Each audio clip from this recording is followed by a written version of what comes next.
ചിലർ ചോദിക്കും, നന്മ നിറഞ്ഞ മറിയമേ സ്വസ്തി, ഈ പ്രാർത്ഥന ആരുണ്ടാക്കി? സഭ ഉണ്ടാക്കിയതാണോ? നന്മ നിറഞ്ഞ മറിയമേ സ്വസ്തി, hail Mary full of grace, അത് എവിടുന്ന് വരുന്നതാണത്? തിരുവചനമാണ്. ലൂക്കാ സുവിശേഷം 1:28 ഇതിനെ വിളിക്കുന്ന പേരാണ് ഏഞ്ചലിക് സല്യൂട്ടേഷൻ, മാലാഖയുടെ അഭിസംബോധന.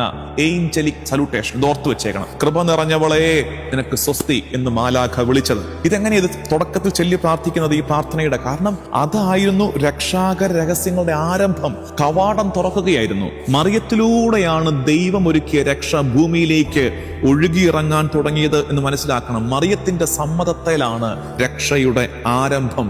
മറിയമാണ് വാതിൽ, മറിയമാണ് കവാടം. അവള് ഇതാ കർത്താവിന്റെ ദാസി എന്ന് പറഞ്ഞു കൊടുത്ത സമ്മതത്തിലാണ് രക്ഷ ഭൂമിയിലേക്ക് എത്തിയതെന്ന് തിരിച്ചറിയണം. നന്മ നിറഞ്ഞ മറിയമേ സ്വസ്തി എന്ന് ചൊല്ലുന്ന നേരത്ത് രക്ഷയുടെ ആരംഭം ഓർക്കണം. ഫസ്റ്റ് മൊമെന്റ് ഓഫ് സാൽവേഷൻ ആ പ്രാർത്ഥനയാണ്, അതിന്റെ തുടക്കമാണ്. എന്നിട്ട് 6-ാം നൂറ്റാണ്ടായപ്പോഴാണ് ഈ ഏഞ്ചലിക് സല്യൂട്ടേഷനും അതിന്റെ സെക്കൻഡ് പാർട്ട്. ഏതാ അതിന്റെ സെക്കൻഡ് പാർട്ട്? സ്ത്രീകളിൽ നീ അനുഗ്രഹിക്കപ്പെട്ടവൾ, നിന്റെ ഉദരഫലമായ ഈശോ അനുഗ്രഹിക്കപ്പെട്ടവൻ. ഇതെന്താണ്? ഇതിന്റെ പേരാണ് ഇവാഞ്ചലിക് സല്യൂട്ടേഷൻ. ഈ 2 വാക്കുകൾ ഓർത്തു വെച്ചേക്കണേ. ആദ്യത്തത് ഏഞ്ചലിക് സല്യൂട്ടേഷൻ, ഗബ്രിയേൽ മാലാഖ മറിയത്തോട് പറഞ്ഞത്. രണ്ടാമത്തത് ഇവാഞ്ചലിക് സല്യൂട്ടേഷൻ, അത് ആരോട് പറഞ്ഞത്? എലിസബത്ത്, ഇളയമ്മയായ ഏലീഷ്ബ മറിയത്തോട് പറഞ്ഞത്. ലൂക്കാ സുവിശേഷം 1:42 ഏഞ്ചലിക് സല്യൂട്ടേഷനും ഇവാഞ്ചലിക് സല്യൂട്ടേഷനും കൂടെ ബ്ലെൻഡ് ചെയ്യപ്പെട്ടു. ഗബ്രിയേൽ മാലാഖ പറഞ്ഞതും എലിസബത്ത് മറിയത്തെ നോക്കി പറഞ്ഞതും കൂടെ ചേർന്നു.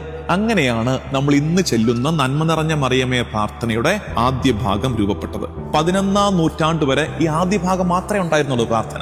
സെക്കൻഡ് പാർട്ട് എന്താ? അത് ഒരു മധ്യസ്ഥ പ്രാർത്ഥന കയറി വരുന്നുണ്ട്, ഇന്റർസെഷൻ. അത് പിന്നീടുള്ള ഡെവലപ്മെന്റ് ആണ്. ഹെയിൽ മേരി എന്ന പ്രാർത്ഥന രൂപപ്പെട്ടു വന്ന വഴി. ചിലർ ചോദിക്കും, നന്മ നിറഞ്ഞ മറിയമേ സ്വസ്തി, ഈ പ്രാർത്ഥന ആരുണ്ടാക്കി? സഭ ഉണ്ടാക്കിയതാണോ എന്നൊക്കെ ചോദിച്ച് കത്തോലിക്ക തിരുസഭയെ അല്ലെങ്കിൽ ജപമാല, കത്തോലിക്ക തിരുസഭയെ മാത്രം പറയുന്നില്ല, കാരണം ഇന്ന് ജപമാല കത്തോലിക്ക തിരുസഭയ്ക്ക് പുറത്തേക്ക് ഒഴുകിയിരിക്കുകയാണ്. ഒത്തിരി പേര് പരിശുദ്ധി അമ്മയോട് ഭക്തിയുള്ളവരുണ്ട്.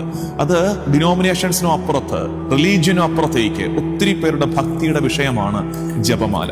അപ്പൊ അത് പ്യുവർലി സ്ക്രിപ്ചർ ആണെന്ന് മനസ്സിലാക്കുക. ഇനി ചോദിച്ചാൽ പറയണം, ഏഞ്ചലിക് സല്യൂട്ടേഷനും ഇവാഞ്ചലിക് സല്യൂട്ടേഷനും കൂടെ ബ്ലെൻഡ് ചെയ്ത് രൂപപ്പെട്ടതാണ് ഇന്ന് നമ്മൾ ചെല്ലുന്ന അന്വർത്ഥ പ്രാർത്ഥനയുടെ ആദ്യ ഭാഗമെന്ന് ഓർത്തേക്കുക.